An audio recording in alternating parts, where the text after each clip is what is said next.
Cap and trade might not only hurt American competitiveness, but also do the exact opposite of what it sets out to do. According to the EPA, the policy may, quote, cause domestic production to shift abroad.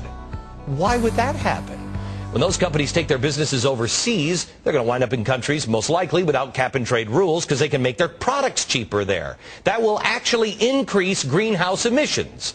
Columbia University professor David Buckner is here to explain. Hi, David. How you doing? Well, I'm good. I don't think I could design a taking down of this country any better than the people. If I were an enemy of this country, I don't think I could design anything. You'd slide it in on a Friday night, wouldn't you? Yes, I am. You'd slide it in on a Friday night so it doesn't hit the news cycle until Monday. And the reality of this... Not even that. You go on vacation. They go on vacation after this, so they're gone for a week, so they won't feel the public wrath. And next week is a holiday. Yeah, what they don't recognize here is that we're not seeing the full picture. On the one side, they're saying that prices have to be inherently increased, so that will be an incentive to not produce products. On the other side, they're saying it's not going to cost us anything. How can you have the very thrust of this legislation is based upon the fact you're going to raise prices so that people won't produce and create greenhouse emissions. On the flip side of it, they're saying, but it won't cost you anything. It can't be. If it doesn't cost anything, it loses the thrust of the legislation. And so the arguments on both sides are intellectually and economically dishonest. So I have to tell you, it's not an environmental plan. It can't be. We don't even know whether it can ever resolve that. And not only that, for America to say we can solve the global changes. Well, so the president said that we have to act first. That China and India, we can't go to, where is it, Copenhagen in December, and we can't convince them to do it. Why? So we're going to take the cost on us, is what he's saying, and everybody will follow. They won't. Here's what they'll do. You saw when our labor costs went up. We increased minimum wage. Labor unions exercised their right to petition for greater salaries, and they got them. What happened? Labor left America. It went to China and India. India and China aren't raising their labor costs. They're not running around going, you're right, we need to give more money to our people.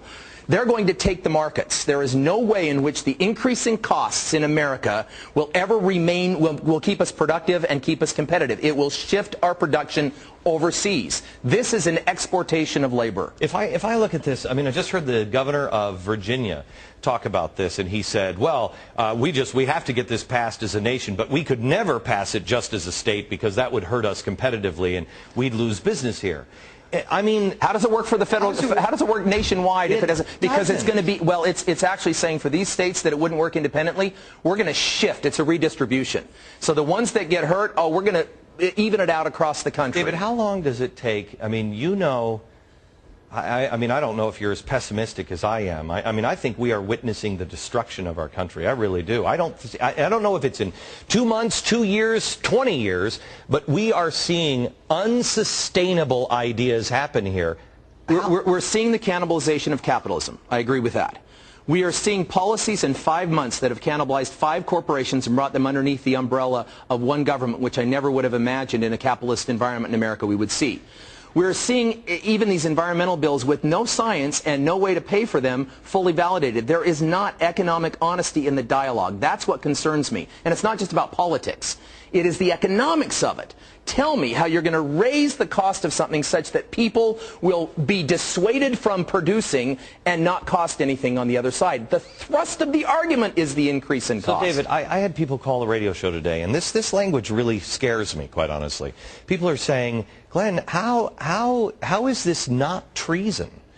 I don't know how to answer that other than treason is a whole different thing. It's very specific in the Constitution, et cetera, et cetera. But you're either a moron or you're just so greedy for power or whatever. These people are destroying capitalism. How do you turn this around? As a lawyer, I could make the case that they believe that the unified purpose of which a Politburo or committee makes decisions under the planned argument that you just heard is better than individuals having to decide for themselves. That goes against our republic. Goes against everything that the founders established. It goes against everything that we have created. I get that.